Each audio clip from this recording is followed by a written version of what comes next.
War crimes in Elin are weird. The setting is very, very odd. Yeah.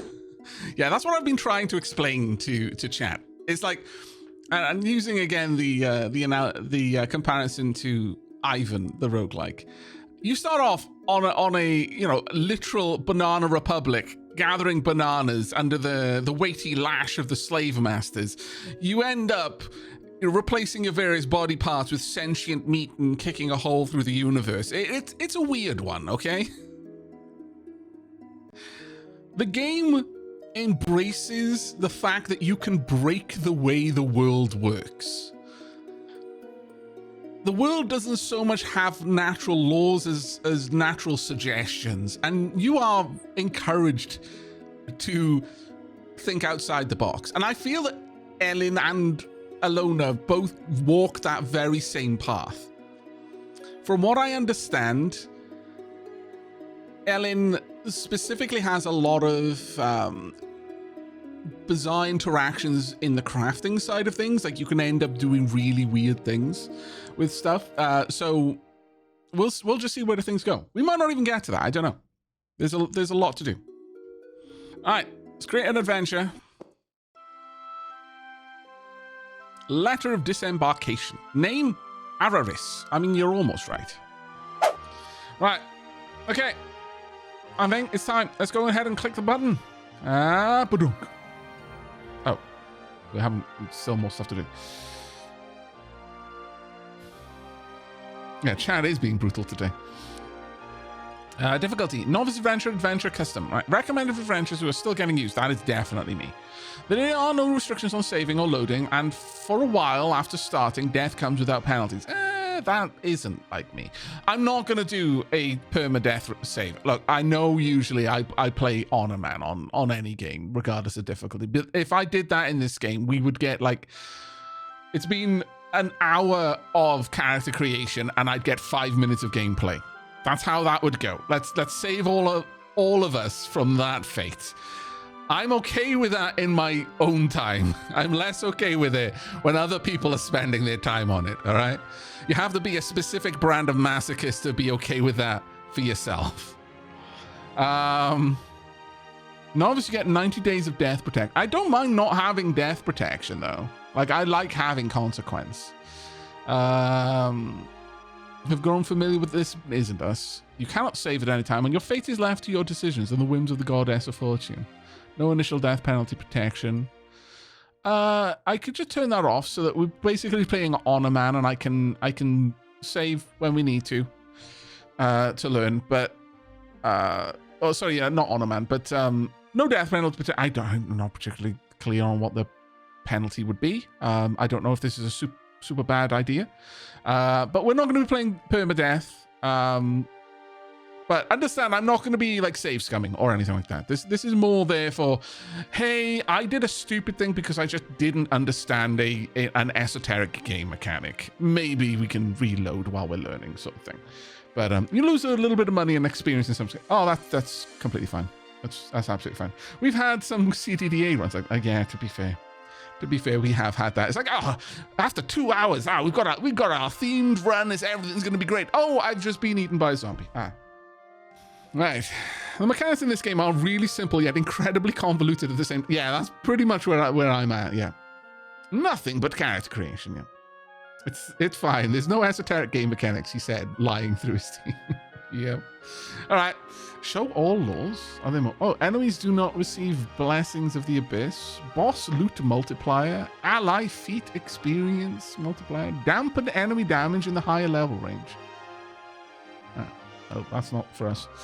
Anyway, bump. We begin.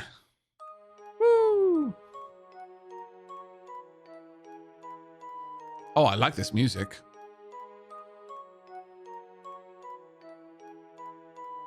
It's not quite in the same place, but sort of getting like early game Chrono Trigger vibes.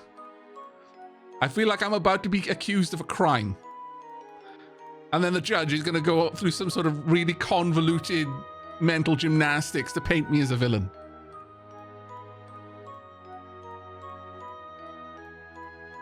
Enjoy work, Bilal. It does sound like chrono music. I'm glad it's not just me. Diza said, honestly, when I first played, I just went, is this Wii Bakenji? What a way to describe it. You stole this old man's lunch. Look, okay. Yes, I did eat the old man's lunch. But I will have you know that even my first play of Chrono Trigger, I checked on her before I picked up the amulet, even though the amulet was sparkly. All right? I am a good guy. He says, promptly checking on the amulet. He was thinking about the amulet while he was checking that she was okay.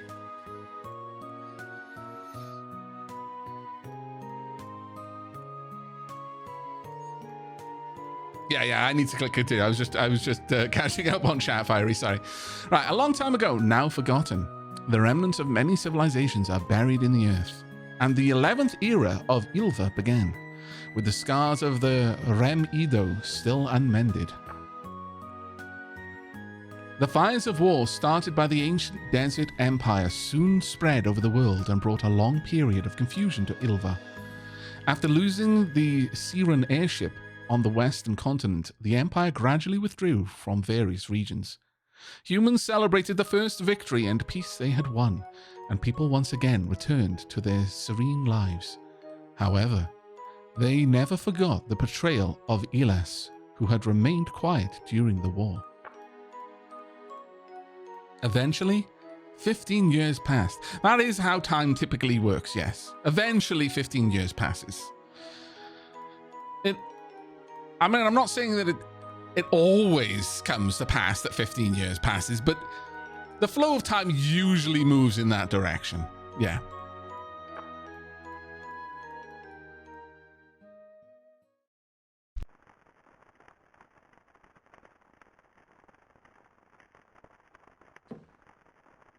You're awake. No, lie down still. You were out cold for a while. A likely story. Have I still got all my organs? Chat has started to do it quickly. It's fortunate that we found you before you're too late. Never wise for a human to step into the forest of Elia, especially in the midst of nights like this when the wind is strong and the trees are astir. That's a good word, astir. Now, we had brought you here, and it seems we are losing a night of urgent journey. Not that I'm complaining. Well, not much. At least my companion is content with the unexpected break. Are you a traveller? What brings you to Massilia? Am I prying too much, eh? Sleep well, for now. For there is always calm when you truly need it. That is a lie?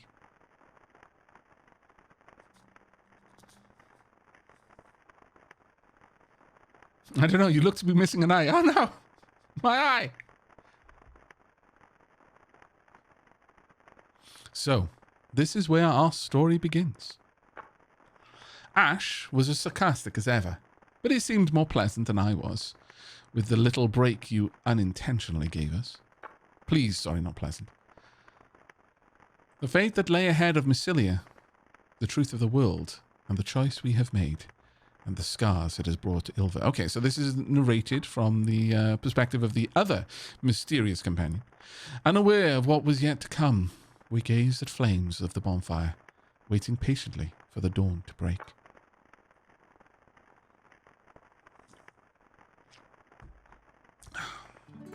Okay. So, our mysterious guest finally wakes up. There's porridge right by the bonfire. Already getting cold, though. Come to me when you're refilled. We need to talk. When you're filled. Refilled? I mean, I guess it is refilled. Unless this is my first meal ever. Which is its own kind of problem. It was a nice break. Stay out of the old forest. Good morning, sleepyhead. Okay, chat, I'm going to tell you right now. It's okay. Don't panic. Don't panic. I know. Being greeted by a fairy, just bam, straight in the middle of your screen, for many of us, causes the echo to start playing in your ears, in your mind's ears, in the memory. Some might call it PTSD. Others would just call it, a haunting memory of eternal frustration. But don't worry. Don't worry. As far as I've seen, She never once says the thing. Fairly certain there are probably mods that make her, but so far, it's never said. You're good. It's definitely PTSD. You've been playing Elin for 1 hour. The game is calling you out. How dare you, game? No. Good morning, sleepyhead. Who calls anyone sleepyhead? Don't worry, you're not hallucinating. I'm Niran, your guide here to assist you on your journey. Well, you seem like you've just woken up, so for today, I'll just give you this adventure log, a handy tool that lets you replay our conversations anytime you want. Well, until we meet again. Okay. Help. Dunk. So, got all kinds of tips in here. FAQ. I can't pick up items. It's probably a place that we are going to be jumping into at times. But for now, we'll just get rid of the notification. Inventory. Ability. There we go. Picked up an adventure log. It's a new item. Okay, first thing I'm going to do is I'm going to mark these as important because I learned the hard way that you can auto-dump all of your healing items into a chest and then go on an adventure out into the wilds and then get ambushed and then be like, oh, I need my bandage. Where are my bandages? What? Who stole my bandages? Not good. Not good. So anything you don't want to dump into your dump chest automatically, just mark as important. That's probably my one and only useful tip that I will give you straight out of the box. Just slap it on your hotbar and it shouldn't even be stolen, even by yourself. God damn it, that's an even better way to do it. Oh, there are 2 hotbars as well, which is quite useful. All right, let's have a read of my... Okay, so it's just that again. Okay, fair enough. Thunk. Thank you very much, Shavrash, for the 18 months. Diolch yn fawr iawn. You say this sounds worse than Cataclysm Dark Days Ahead, but I will say that actually the ability to auto-dump was amazing. And as far as I'm aware, if you've got something in a chest, you can craft from it, no matter how far away it is, as long as it's on the same land as you. That is bogglingly good. However, there are a couple of things that I want to do. I want to move my quick craft down here. Punk. I also want to move my rest, I guess, down there. You can also put it over here, which is interesting. These aren't actually...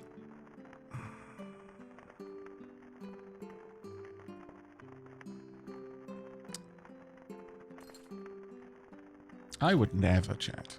You know that. You know I would never. I'm a good guy. Not even once. But, you know, since I've got the bit, I should totally have it on my hotbar. Just so that I know where it is, so that I don't accidentally click it. That's all that is.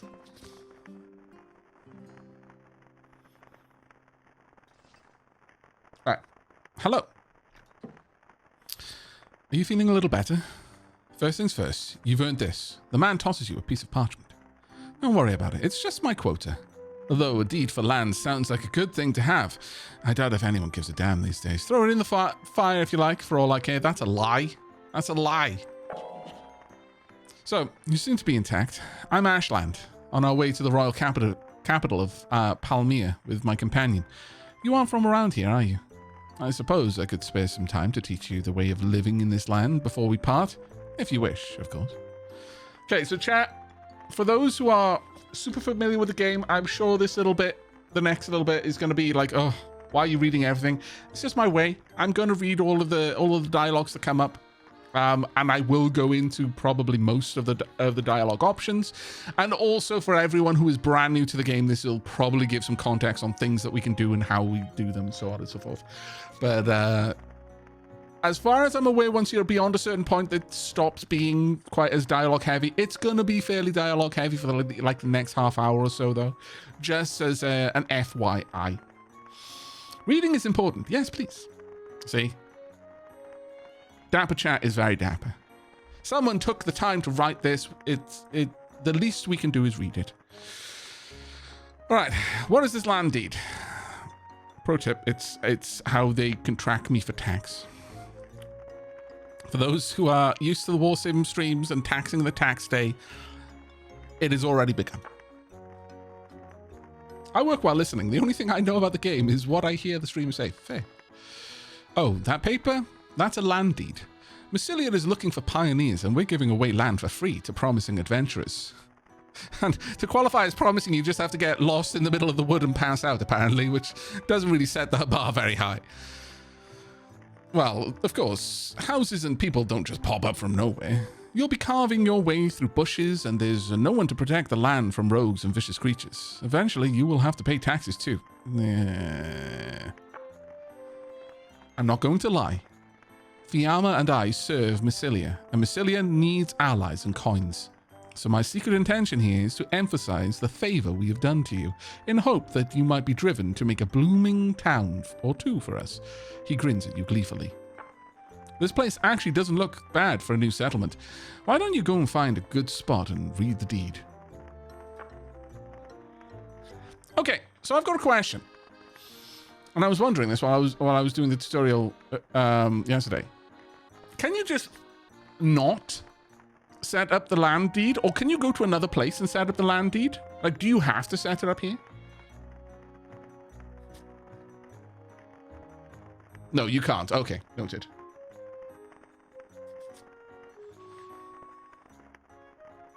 $30 acres and a mule, eh? You can move it later. Oh, that's quite cool. That's very cool. Okay, cool. Right. Okay. Teach me the way of living. What do you want to learn? Well, how about picking and using items? First, let me tell you how to pick up and use items. Items on the ground can be picked up automatically by walking on them, but placed items such as furniture must first be held in your hand by right-clicking on them. When you're holding an item, you can right-click on the ground to place it again, or click on yourself to put it in your backpack. Picking up items placed in towns requires the art of stealing, but there is no need to learn it for now. Little do you know. I already know. Click the inventory icon at the lower right corner of your screen to open your backpack. Items in your backpack can be moved freely. Can I just move this around? Oh, no. God damn it. Let's go back to that. So I didn't mean to click through it. Oh, that's fine. Items in your backpack can be moved freely by dragging. Items such as food and books can be used directly by right-clicking on them. You can also middle-click or press the R key on an item to display all actions you can perform on the item. The slots in the lower screen toolbar can easily be swapped with the mouse wheel, making it easy to switch between frequently used items and tools. Okay, gathering and fatigue. For the time being, natural resources will be essential to your life. Wild mushrooms and berries are valuable sources of food. You can cut down trees and process stones to make furniture and buildings. You can try to collect resources on the map by right-clicking on them. But note that some items require tools such as an axe or a pickaxe to harvest. Certain activities, such as collecting, consume your stamina. Natural healing stops as your fatigue builds up, and there is a risk of fainting if you keep moving. There are only a few ways to recover from fatigue, so be careful when you're not strong enough. If you're too tired to walk, a night's sleep in bed will relieve the fatigue. If you cannot find a bed, try using the rest ability. Okay, what about crafting? Facilities such as bonfires and workbenches can be used to craft items if you have the required ingredients. Initially, the range of items you can create is limited, but as you obtain new recipes through your journey, you'll be able to craft a variety of useful items. When crafting, you can use ingredients in your backpack and in distant containers as long as they belong to you. That's the part that really stands out. Like, I don't know if there is like a limit, but as far as I could tell, it's like if it's placed somewhere on the map you're on, you can use it. Though there is some interesting caveats with that. Like, it wouldn't merge between, like, it could, how to put this? Let's say something needed 5 of something. Then all 5 of that thing needed to be in the same container. You couldn't have 3 in a container and 2 in your inventory, and it would be like, well, you've got the grand total of them, so it's fine. It cared about the stacks.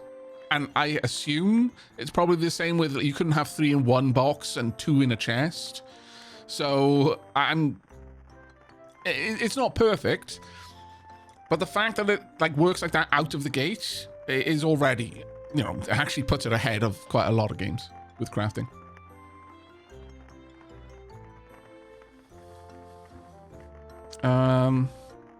As long as they belong to you. If you lack the necessary crafting skills, you will consume a lot of stamina, so it is recommended that you first hone your skills by crafting simple items before trying high-level recipes. Megasiv says, no, it's good that it cares about the stacks for automation purposes and organization later. Oh, okay, that actually comes into play later. Okay, fair enough. I didn't experience it, to any, great degree, so it was just initially like, oh, that's kind of weird. I think I was crafting with like wooden logs or something, and I had one in my inventory and one in a box, and it wouldn't allow me to use them together. I had to go and put them both into my inventory to use them. But if there's a reason for it, that's fine. And that's that. And okay, back. I have some questions. What do you want to know? Who was the Elin girl I saw? What? You saw an Elin girl in the woods? Ah, you must have seen Fiamma in a daze.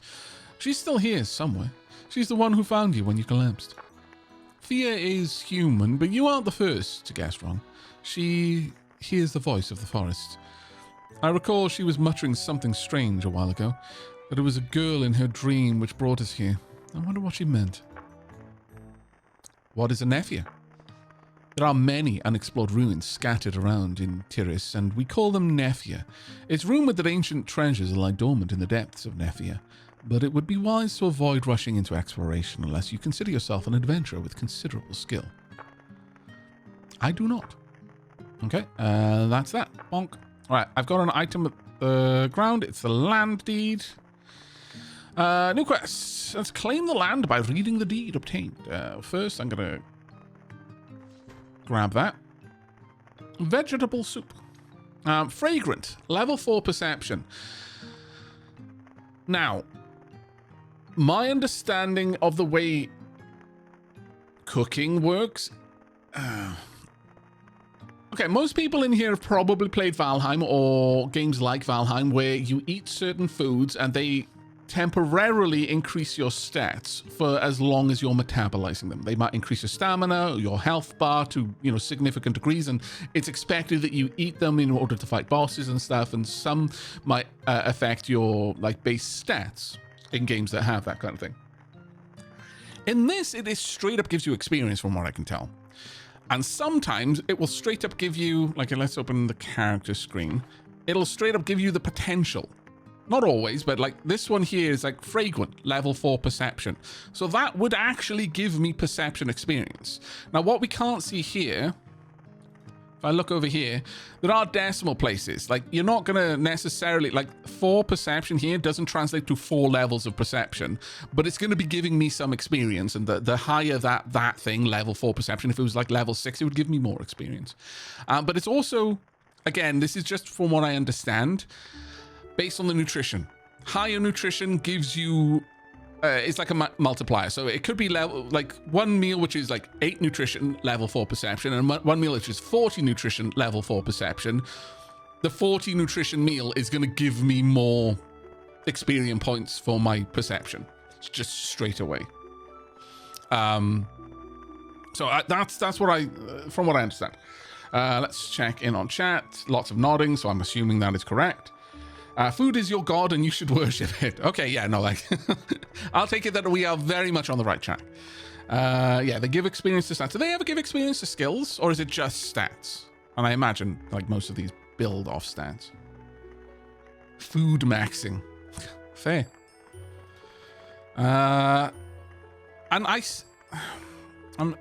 This is a game, I don't know if you can die from not having food, but you can definitely go into, it'll say, you're hungry, you're starving and stuff, so I'm going to assume you can. Sorry, it isn't just maxing your stats specifically, but I have noticed some that had, negatives as well. As in, rotten foods and stuff like that, or failed cooking recipes had just negatives, so I'm assuming you can lose experience that way as well. I'm not even kidding. A single farmer that never left his base is stronger than anyone else most of the time. Oh, right, fair enough. Hungry is below 50%. Gotcha. You'll lose stats if you starve. Right, okay. So yeah, food, very important. All right, let's go ahead and use this land deed. It's made of paper. It's categorized as a book. It's fireproof, acid-proof, it's precious, and it is indestructible. And yes, it is made of paper. So, You know how Asher's like, yeah, you can throw it in the fire if you want. Doesn't actually look like I can. As it happens, you lied to me. I cannot throw it in the fire. It is fireproof. Oh, well, I can. It just won't do anything to it. Really? Claim this land? Yes. Policy. Resident tax. We can tax the tax. Strict anti-littering law. Weed something something something. Let me open this up. Can I... Toggle log.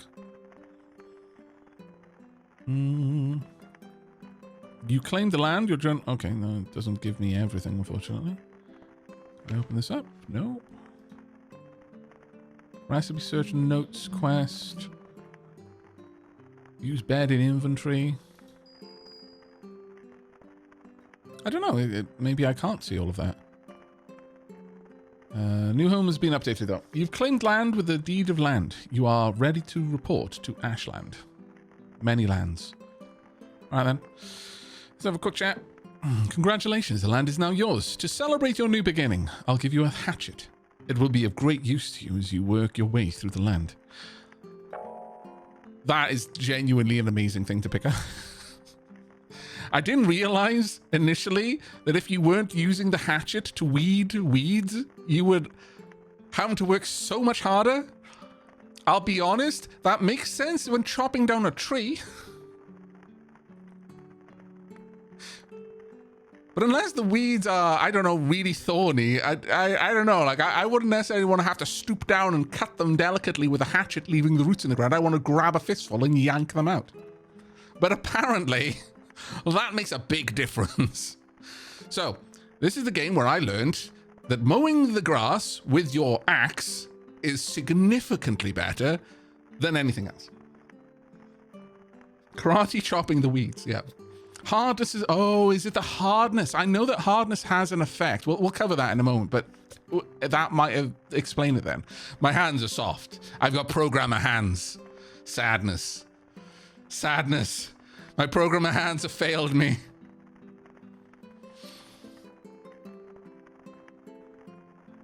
And these are 10 gold bars. The relief supplies provided by Basilia.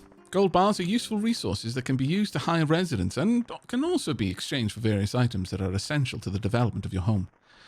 Fiamma carries... Fiamma? Or Fiamma? I'm going to say Fiamma.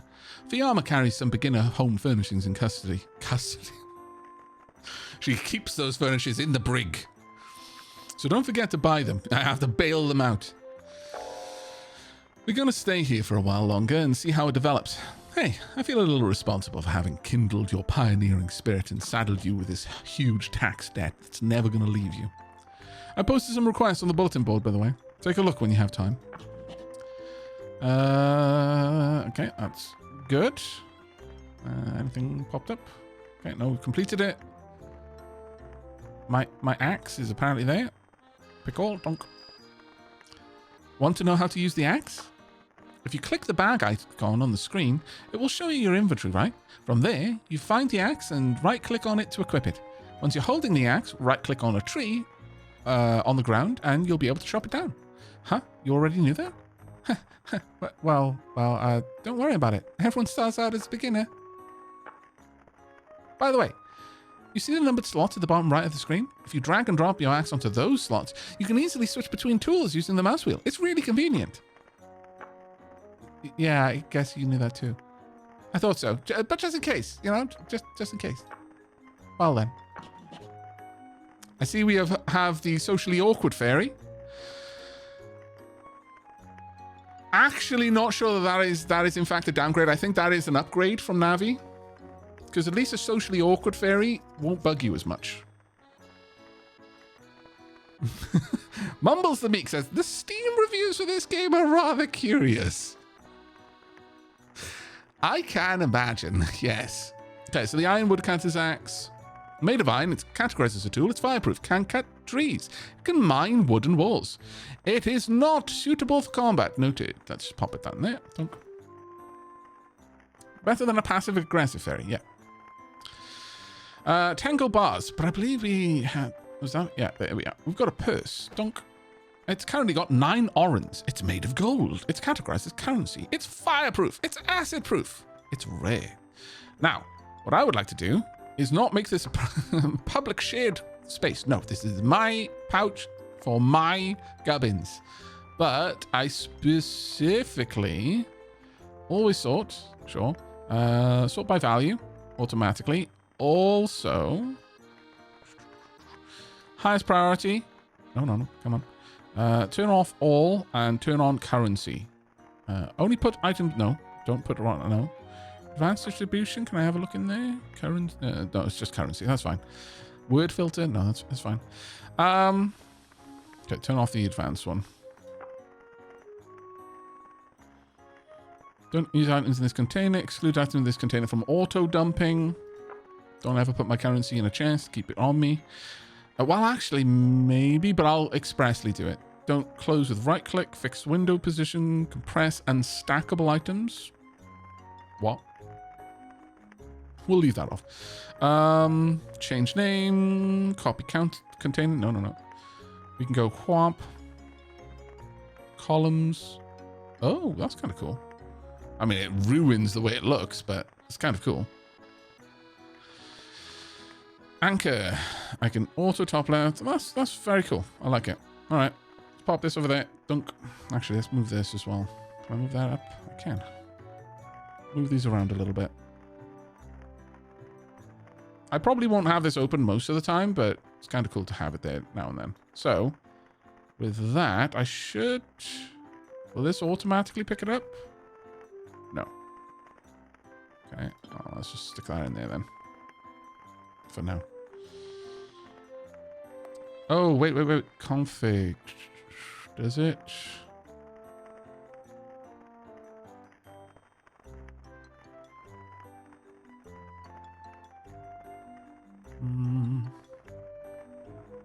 Yeah, I don't want to dump them out, but maybe it won't automatically put them in there either. Okay, well, I'll turn that off for now. We'll see. Shift click to quick transfer if you don't enjoy dragging. Oh, yeah, thank you. Perfect. All right. Good. I don't really need this open right now. Oh, well, I guess I could put other things on there. Press this button to switch hotbars. Is there a key for that? I'd kind of love it if there were, but oh well. What's that one? Self-harm. Damage your own body and inflict various status effects. The last card to play when there's nothing you can do. We'll leave that off. Oh, is it control? Aha! Thank you so much. That is going to make things a million times easier. All right. Hello, Fiamma. So, you've made up your mind to live in this land? I wish you well in your new home. I'm giving you one of my precious companions for a gift. What kind of animal do you like? Okay. We're at that point where half of the people in chat are only here because I set this up as the question on the notification. A vote! Vote! All right. Chat, we're going to go on our first tea break. And this is the perfect time to have a nice big vote. You're going to have 10 minutes on this while I go and get myself a fresh cup of tea. When I return, we will find out whether we're going to have a dog, a cat, a bear, or a little girl. Remember, these are animals. Fiamma said so. Little girl for metagaming. Anything else for moral superiority? All right, here's your poll. While I'm away, I will be running ads to disable pre-rolls, but don't worry, nothing is going to happen until I'm back. But just for those of you who might have the volume up nice and loud, you might want to take this opportunity to turn it down a little bit, because apparently Twitch does a really bad job at volume normalization. And I have returned with a fresh pot of tea to find that the bear and the little girl are neck and neck. Oh, no. They're both racing forward, almost at the same speed, but the little girl is starting to pull ahead. I think the Dapper Barons have woken up. Puppy. Really? Puppy got 1% of your votes? Dapperlings, you have disappointed me. How could you? How, even with the memes, how could you leave the puppy with just 1%? What are you? Hey, Demi. Chat is hoping for a bear-girl hybrid. With this game, that could mean some questionable things. I don't want the puppy to be in... That is fair. That is absolutely fair. Actually, okay, I take it back. Well done. You prefer to endanger the little girl over the puppy. Chat has the priorities in the correct place. We don't want to take the puppy into combat. Yeah, fair. Wow, I didn't expect such a last moment voting rush. My sweet summer child. By democratic vote, the little girl shall be our animal companion. Now, I didn't mention this before because I felt it would sway the vote. If we put aside the whole thing of feeding people love potion laced meals so that they lay eggs, which can then hatch into other versions of themselves, we're putting all of that meme-ish stuff aside. When you've picked up the riding skill,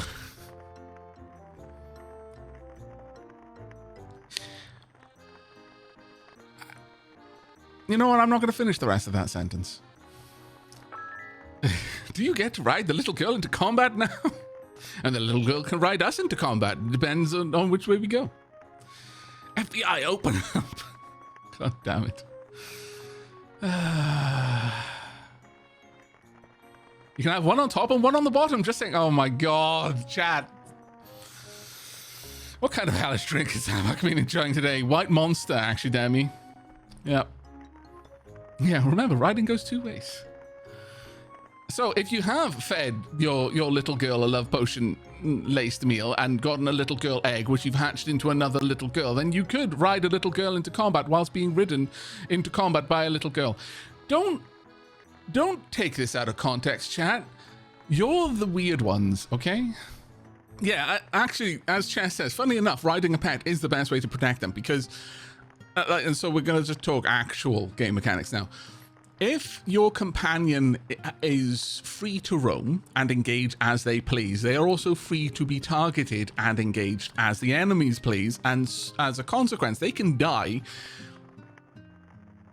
just by being taken down by enemies, just being swarmed. But if they're riding you, which in this game is called parasitization, I believe, which or you're riding them, all of the attacks are directed at you. And so you can die, but they won't. Because I believe when you die, like, you just kind of come back to the town and they follow or something like that. So, you know, unironically, it is actually one of the best ways to keep them alive. We're just protecting it. Yeah, okay. Anyway, memes aside, let's get back to the game. Good Lord. All right, now we're past the worst part for people joining the stream and like, what the hell am I watching? All right, take good care of it. Why are you calling her an it? If you get separated from your companions, you can call them back from a tavern in a nearby town. Why would my little girl go to a tavern? Are you all right? Not anymore, actually. No. Tell me the story of the ugly beast, and I swear if you start telling me about the little girl.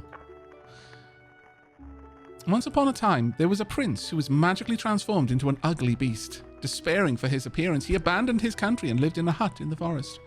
A woman ran into the hut and fell down one day. She was wounded by a wolf. The prince hesitated, but took care of the woman anyway. She, of course, was frightened by the sight of the man and wept. As days passed, she began to notice the kindness of the man. She was touched by his sincerity and the pain he was carrying. Healed from her injuries, she decided to live with the man.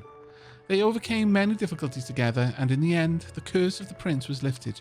The two were married and lived happily ever after. A story that is everywhere. When I was a child, Master Cetrus, is it Cetrus or Ketrus, told me this story over and over again. Such a sad ending, he said. I wonder what he felt, and what he wanted to tell me in this fairy tale humans wrote. Are you all right? Less so now after that story, actually.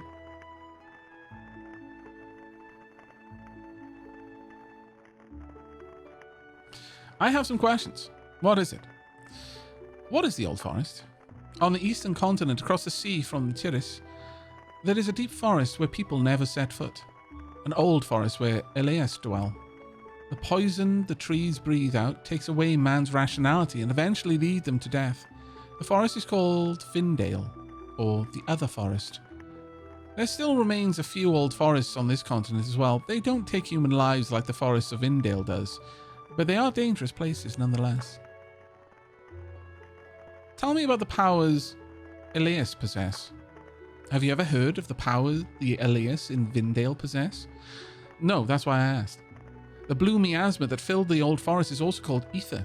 It is said that the ancient Elias could spin ether to move the earth and even cause storms. I thought such things were just legends until I witnessed the miracle Master Cetrus invoked in Nymel. Fortunately, or unfortunately, those powers are long lost to the Elias who live in the world outside Vindale. Well, except for the dreaming children. Tell me about the dreaming children. Dreaming children. Poor children of Elias who can never grow up. Those who have developed the disease lose themselves between dreams and reality and eventually fall into a sleep from which they will never awaken. Their faces are always vacant and their hearts are elusive, as if detached from outside world. The ether dreams the dreaming children weave are embodied in reality as an outburst of power or an unforeseen calamity. I've heard the whole town vanish without a trace just because some idiot startled a dreaming child in jest. No cure has yet been found for the disease we call the pull of the forest. Dangerous in any society, they are sent alone to the old forest and their end their brief lives. Yet, it's a depressing story, but it's something you need to know if you're going to live here in Massilia. Why? Am I going to be asked to do it?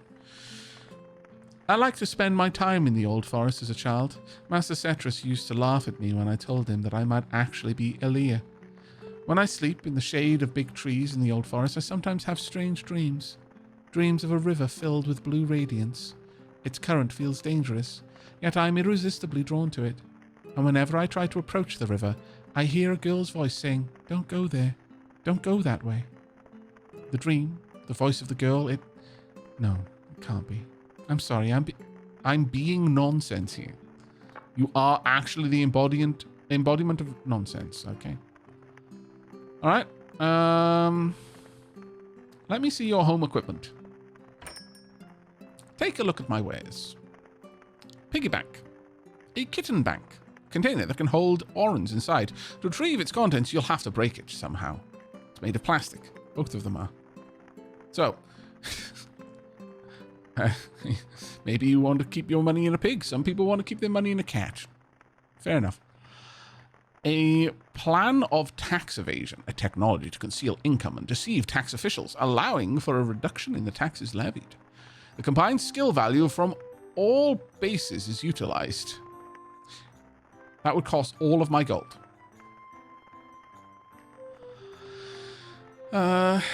Old lantern. It's made of paper, categorized as a book. Okay. Practice chest. Sculpting table. Grass block. Grass fence. Watch fire. A millstone. Small grass window. And grass fence again. Did I misread something?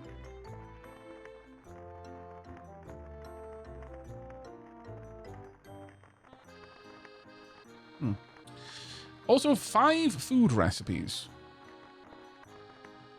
And a home board, which we're going to get both of these. A resident board and a home board. Bulletin board that provides access to various settlement information and allows you to establish policies, essential for every settlement. And a resident board. A bulletin board that displays a list of residents, essential for every settlement. Bomp. And bomp. I could just control click, I guess. Food. My dear, are you hungry? It's only how to make said food, sadly. Fair. Okay. So, with that, let's go ahead and pump these down.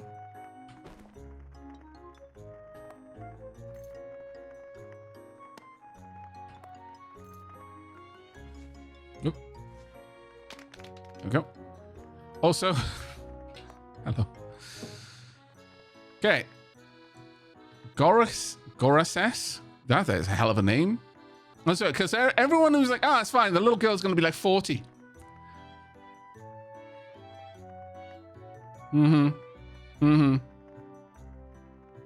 Right.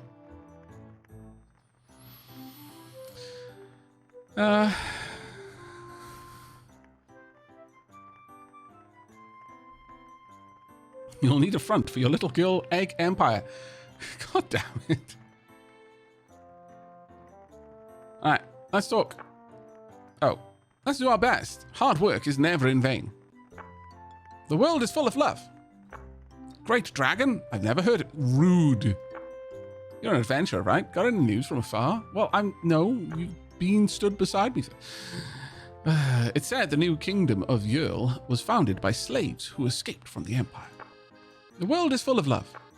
Okay, so I'm interested in world affairs, just not in talking to you anymore. So we want to use that ability to talk. I believe, I don't know how this works, whether it's like charisma based, and the higher our charisma, the better the chance that we would gain affinity rather than just randomly seesaw. But one of the big things that you can get from talking to people a lot is you find out what they like so you can give them good gifts. It is charisma based, okay.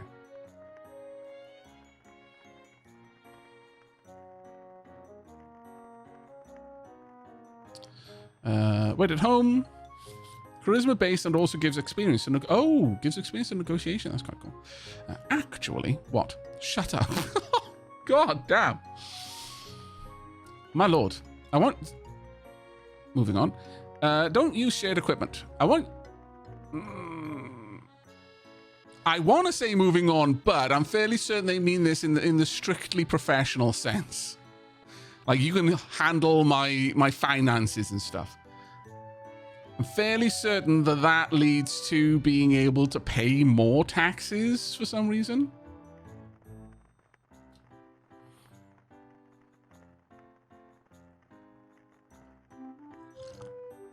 Okay. You don't have to wait at home. Bye. As far as I'm aware, your avatars never actually change. Like, they'll never look different based on the clothing you give them. But we've got new things. So, residence board. Here's a list of the residents at your base. Do you see the briefcase icon next to their names?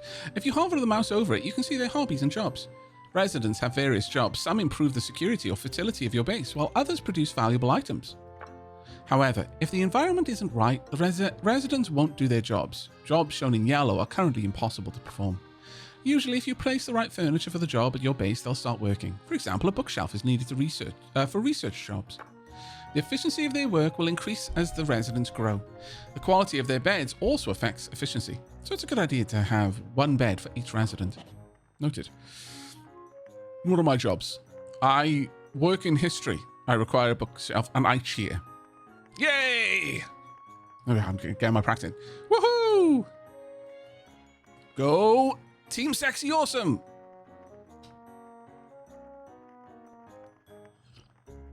Which absolutely will be our, like, adventuring guild name. But I cannot do... I don't even know what history would do, if I'm perfectly honest. But apparently my hobby is just going around gassing people up and, you know, just... I am the hype train.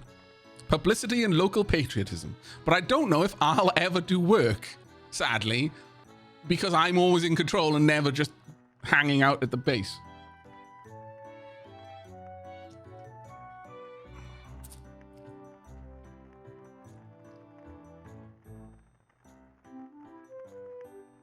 High morale is good for the town. Yeah, it's true. It's good for everyone. Home, none. Well, okay.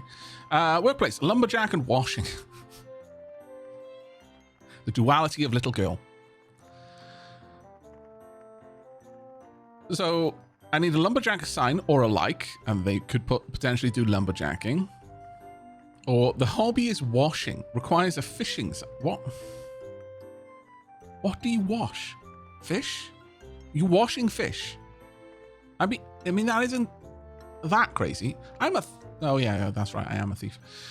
I was about to get incensed there, but no, fair. Livestock, none. Guest, none. Noted.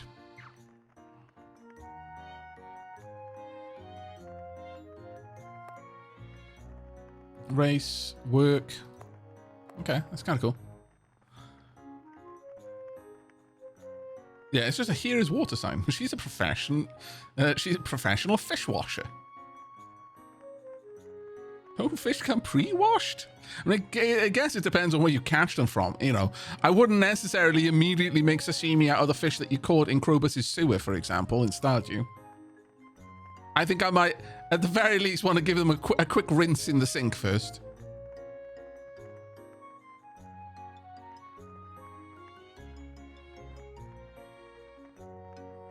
All right, good to know. And then home summary. Gold bars, admin points. Name is met. Can I change that? I think I can, actually. We'll come back to this in a second. +2. Change home. Yes. There we go. Dapper Dell. Residence 2 of 6, fertility -90. Wow. This is a very infertile land. Civility, okay. Electricity, we're not producing it. We've got 0 pasture. Danger is 3. Too many plants on this land. The crop yield will be negatively affected. The next tax payment is in 19 days. The levy may be around 500 orens. Noted. All right, worth. Current 1,296. Tourism value 100. Heirlooms max. A quest board, a home board, a resident board, a hearthstone, and a bonfire. Okay. I think it only counts the most valuable things in your home for working out the value or something like that. Rank income, nothing. We're at the 131st of this. The next level will increase admin points, population cap, enhanced building modes, and more powerful enemies will show up. So policy. Growth boost. An ordinance to promote growth of the Hearthstone. We kind of want it to grow and also kind of don't. So there's growth suppression as well. This would take 3 of my admin points and this would take none if I wanted to try and suppress it. Because as far as I'm aware, as you do stuff, mostly as you sell stuff, the Hearthstone levels up just passively. But as we saw back there, you'll get more powerful enemies showing up on your land as it levels, so you might actually want to curb that. Got to remove weeds. Better grab a massive 200 tax fair. Okay, every plant counts towards... Oh, so every plant growing on the ground takes from the nutrition? Is that... sorry, not nutrition. The fertility? Is that how it works? Reaching level 2 allows automatic farming. That... Yes, that sounds amazing. So we're going to pop 3 points towards that. Strict anti-littering laws. Resident tax, a law for collecting taxes from residents. At least 30 days need to pass after enabling it. Department of Economy. I love that we've got a Department of Economy. I've literally just used the deed. We've already got a Department of Law, Welfare and Economy. Tax-free land. Land where income is not taxed. Up to 3 tax-free lands can be designated within a faction. I don't even understand quite what that means. A weed pulling campaign. A campaign that encourages residents to remove weeds, making it less likely for weeds to grow. And strict anti-littering laws. A law imposing strict penalties for improper garbage disposal and littering, which leads to a decline in public civility. Well, I guess I turn all of them on. There we go. Skills. Construction. An architectural technology enables more functions in build mode. Level 1 is terrain mode. Level 3 is relocation mode. Level 5 is clearing mode, mining mode, collecting recipe mode, free build. I mean, 2 people can be departments. Some may say 1 person can. That's fair. There's just 3 different hats you put on the little girl whenever you need to interact. I like to imagine that I've just got like a fairly long table with 3 chairs behind and 3 different like desks with a little partition, 2 little partitions in the middle. And as I walk up to the desk, she gets out of whatever seat she's in, sits in the seat in front of that desk and puts the hat on. That's how I imagine it, that works. Okay, that's kind of cool. Food supply. Food supply capacity of the land increases the maximum number of residents. Okay, that's quite useful then. Administration and technology to manage home necessary for implementing a greater number of laws. And legacy 1. Technology to increase the number of heirlooms. Okay. That one I could increase. I don't think I would. Plane 1. Land with more admin points. All right.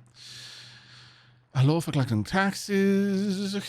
So this is the various policies then, and they themselves level up as well. That's kind of cool. There's so much going on in this game.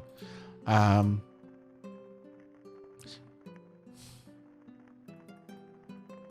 these other players? Or are these just the towns in the... No, these must be just the towns in the world, I would assume, anyway. And this is us. Those are cities, okay. Because I know you can actually visit other people's towns in the game. I'm aware that you can like make gates and just visit other people's towns and check out what they've built and they can visit yours and stuff. Are we going to get rank 1? Sure. Might take us a while. I'll give it a go. We have the highest number. Woohoo, we're winning. Yeah, I think the rank needs to be the lowest one, sadly. Sadly. All right, claim to land. There we go. That's everything we needed from there. Noted. Right. Do I talk to you? No. Can I talk to you? No. Okay. And let's go up here. Right. We're going to take some quests. It's time for quests. Also, just so you know, I'm fairly certain you can do an enormous amount of customization to the UI. Fairly certain you can. Is it in here? Yeah, like you can move everything around. You can make this in like everything. You can super customize this if you want to. I don't know enough of the game to even begin trying to do that. Like I wouldn't know what would improve. But maybe once, you know, if this ends up getting our hooks into it, I'm gonna be honest, I'm already having a load of fun and I've done nothing in the game right now. But you know, if we do come back to this, then maybe we'll start moving things around at some point. And once I've got an idea of what's good to have on the screen. All right. Okay, we've got some requires adventure ranking. We're an E rank.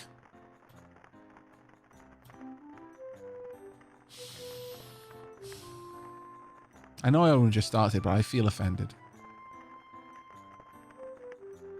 That's just frankly rude. Recruit Ninas, the artist, likes writing and painting. Kef Sami, the younger sister, okay, likes working at games and praying. She's 30. I mean, you know, as long as her sister's 31, they would still count. Cesare, the... Oh, okay, why are you doing your... It wasn't like this when I played the tutorial off camera, okay? I mean, obviously the little girl was there and blah, blah, blah. It was very memeish, but it's like the game has dialed it up a couple of notches just to really, really... Oh, my God. The game knows its audience. Demonworks says, lol, the system requirements for this are basically computer. Yes. Personal pleasure is their work and hobby is meditation. Let's just go back to the request. Streamer luck? Hanigalad says, it gets worse. There's a whole mechanic behind the ladies of the night. All right. Essential equipment. You need to learn this to run your base. Learn the art of craftsmanship and build a house. In times like this, you might as well train for combat. Okay, I'll pick this one up. As you build your base here, you must know about shared containers. The shared container is a vital piece of equipment for your residents to live and work in. They work inside a container. Listen carefully, as I'm only going to explain this once. Containers such as crates and barrels have the concept of permissions. Normally, only you can move items in and out of a container, but you can change it to a shared container by clicking the lock icon in the right side of the container. Shared containers are accessible to residents and party members. Those who are hungry will scavenge for food in the containers, and if they find good equipment, they may take it out. If there are materials needed for work, they will be consumed automatically. Also, keep an eye on the remaining capacity of the shared container, as residents may deliver work products or stuff they've found. I'll go ahead and give you this box, which is a reward for this quest. Set it on the ground and try to turn it into a shared container. Very well, dunk. Let's pop this over here.